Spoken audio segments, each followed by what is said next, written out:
Né mort, mourir vivant. Dans le jardin d'Éden, Adam a péché. Il a transgressé la loi de Dieu et a emprunté la voie de la mort.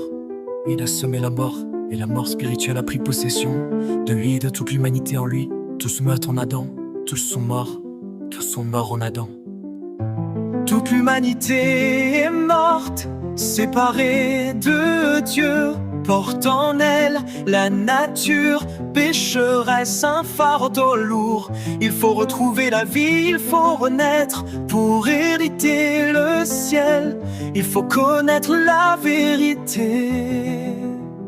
Depuis Adam, nous sommes des morts, avec un cœur de pierre sans vie dans l'âme. Mais il y a une espérance, une vérité qui libère. Il faut connaître le mystère de l'évangile. Toute l'humanité est morte, séparée de Dieu, porte en elle la nature pécheresse. Un fardeau lourd, il faut recouvrir la vie, il faut renaître. Pour hériter le ciel, il faut connaître la vérité.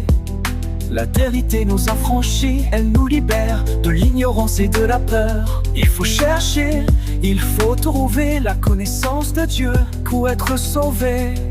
La vérité nous affranchit, elle nous libère de l'ignorance et de la peur. Il faut chercher, il faut trouver la connaissance de Dieu pour être sauvé.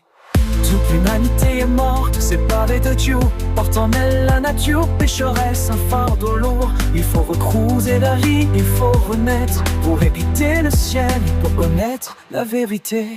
Les morts, mourir, vivant, c'est le chemin vers la délivrance. Rendez-vous au Palais des Sports du 14 au 16 août 2025 pour découvrir le secret de la résurrection de l'âme et apprendre comment un mort peut revivre au moyen d'une